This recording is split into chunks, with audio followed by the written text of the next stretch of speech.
यहाँ तक हम नास्तिक हो गए थे। भगवान को कहता है उसका लड़का तो चारपाई पड़ा रहता था और एक साथ में लेके चलता था। आज वो दूर तक को शास्त्र विधि को त्याग के मनमाना आचरण करते हैं, न उनको सुख, न कोई सिद्धि, न कोई लाभ प्राप्त। अपना हाथ को एक बार स्ट्रेट करके दिखा दीजिए, सत्यता दिखिए लोगों को, सच्चाई। नमस्कार साथियों, आप सबका इस ज्ञान टेक एडवाइज़र में स्वागत है, अभिनंदन है। साथियों, आज एक ऐसी स्टोरी को लेके आए हैं, एक ऐसी सच्ची घटना को लेके आए हैं कि जिसको सुन के आपकी रोंग खड़ा हो जाए। जिस शख्स की स्टोरी हम सामने लेके आए हैं, आप फिजिकली उस चीज़ को देखोगे और उनकी जब बातें सुनोगे तो वाकई ही इंसान को झकोरने वाली है, झंझोर करने वाली है। आइएगा, हम ज़्यादा समय ना लेते हुए डायरेक्ट उस शख्स से बात करवाते हैं, उनके बारे में जानने की कोशिश करते हैं। क्या उनके साथ बीती, कैसे उनका जीवन शैली थी और फिर कैसे समाज के तानों से, समाज की यातनाओं को देख के, समाज के रुख को देख के और कैसे वो आध्यात्मिक दृष्टि में रुझान हुआ, कैसे परमात्मा की तरफ गए और कैसे परमात्मा की शरण पाके उनका सहारा लेके और कैसे जीवन में सफलता की तरफ गुजरे और आज वो अपना सफल जीवन जी रहे हैं। आइएगा, मिलवाते हैं। नमस्कार जी। सच्चा है जी। आपका शुभ नाम? मेरा अंकित दास नाम है। मैं यूपी इटावा का रहने वाला हूँ। और कहते नहीं, परमात्मा जो चाहे सो कर दे, सतगुरु जो चाहे सो कर दे। 14 कोट ऊत जम डही, ऊत भूत जम तास सुनावे, चित्तगुप्त के कागज फाड़े। तो एक तरफ कहते हैं कि परमात्मा अंधे को आँख दे, कोड़ी काया दे, निर्धन को माया दे। और जो लंगड़े को जो चल नहीं पाता उसे भगवान चला दे, निसंतान को संतान दे। वो पूर्ण परमात्मा कवि परमेश्वर के स्वरूप ही संत रामपाल जी महाराज स्वरूप ही अवतरित हुए हैं। तो हम दिव्यांग थे, चल नहीं पाते थे। एक हमारे लेके एक व्यक्ति साथ में चलता था। आज मालिक की दया से हम चलते दौड़ते, सेवा भी करते, अपना काम भी करते, बिजनेस भी करते, सब कुछ उसकी दया से आज हम काम भी कर रहे हैं। वो पूर्ण परमात्मा कवि परमेश्वर ही सतगुरु रामपाल जी महाराज जी के रूप में अवतरित हुए हैं। और आप यहाँ इस शरण में रामपाल जी महाराज के शिष्य कब बने? सतगुरु रामपाल जी महाराज जी के शिष्य हम 20 जनवरी 2012 में सतगुरु रामपाल जी महाराज जी की शरण में आए और उनसे हमने नाम दीक्षा ली। और तब से हमारे घर में, हमारे परिवार में सुख शांति से जीवन यापन कर रहे हैं। और हम चल नहीं पाते थे, मतलब आस उम्मीद छोड़ दी थी। दिव्यांग थे हाथ पैरों से, मतलब डॉक्टरों ने भी मने कर दिया था, आप ठीक नहीं होगे, ये चारपाई पे पड़े रहेंगे, इनका सहारा के लिए दूसरा व्यक्ति चाहिए। और मैं आस उम्मीद छोड़ दी थी। यहाँ तक हम नास्तिक हो गए थे, भगवान को भी भूल गए थे, भक्ति छोड़ना छोड़ दी थी, नास्तिक हो गए थे। तो परमेश्वर की पुस्तक, ज्ञान गंगा पुस्तक, जो हमारे यहाँ मेला लगा हुआ था सेपई में, तो वहाँ पे आश्रम की तरफ से गाड़ी गई हुई थी। तो वहाँ पे पापा जी ने ज्ञान गंगा पुस्तक ली 2010 में। तो पापा जी ने ज्ञान गंगा पुस्तक को पढ़ा, उन्होंने 2011 में नाम दीक्षा ली गुरु जी से। उसके बाद मैंने भी ज्ञान को सुना समझा, मैंने भी सतगुरु रामपाल जी महाराज जी से नाम दीक्षा लेके, और आज मुझे ये सुख लाभ प्राप्त हुए, जो हम अपने खुद पैरों पे खड़े होके खुद हम अपनी मेहनत करते हैं, अपना बिजनेस करते हैं। अभी जैसे 2012 में आपने उपदेश लिया, उस समय आपकी कितनी उम्र थी? उस समय हमारी 10 में पढ़ते थे, 14 साल की उम्र थी। 14 साल का जो बच्चा रहता है, 14 साल की उम्र में अगर नास्तिक हो जाता है, भगवान से विश्वास उठ जाता है, लोगों के ताने सह के उनका माइंड इतना डाइवर्ट हो जाता है कि जीवन की आस ही ख़त्म हो जाती है। तो जो 14 साल का आपका सफ़र था एक विकलांग बच्चे के लिए, एक लोगों के मखौल, लोगों के मजाक, लोगों के ताने सुन के, वो आपका जीवन कैसा था? आपको कैसा महसूस होता था? लोगों के मुख से कैसी बातें सुनने को मिलती थी? लोग यही कहते थे ये ज़िंदगी में कुछ कर नहीं पाएगा, और मतलब बहुत ताने मारते थे। और मैंने भी जीने की आस छोड़ दी थी और मैं आत्महत्या की तरफ था।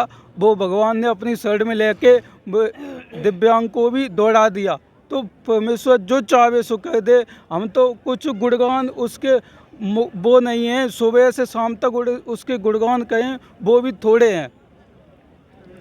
और उपदेश लेने के बाद जैसे ही मान लो आपके ही मुख से ये जो बातें सुनी, मैंने रियलाइज़ की कि 14 साल की उम्र से पहले जो आपने लोगों के ताने सुने और आप नास्तिक हो गए और आपकी आत्मा इतनी दुख और आहत हो गई कि जीवन जीना ही अच्छा नहीं है, भगवान से विश्वास उठ गया। लेकिन इतनी एक डिमोरलाइजेशंस की बातें सुन के, व्यू देख के जब आपने उपदेश लिया गुरुदेव का, तो वहाँ पे आपकी क्या आशा शुरू हुई, क्या बदलाव शुरू हुए?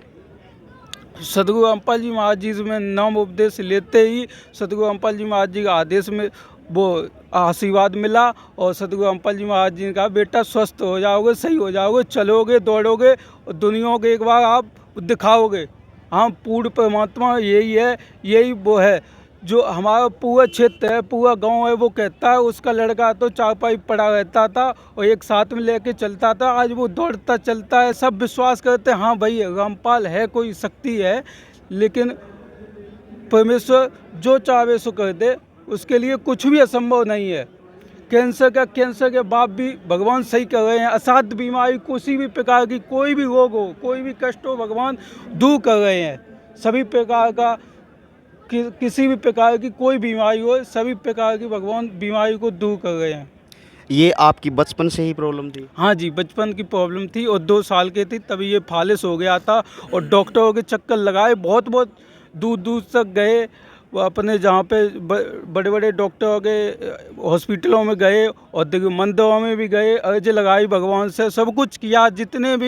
जितने हमारे जो धर्मगुरु थे उन्होंने बताया, वैसे भी हमने कर्म किया कही, लेकिन कोई लाभ नहीं मिला।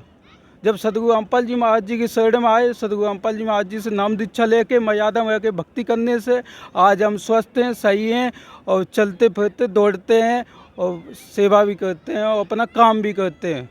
आपका ये हाथ बिल्कुल काम नहीं कर पाता? हाँ जी, काम अब करते हैं, सारा कुछ काम अब करता है, पहले नहीं करता था।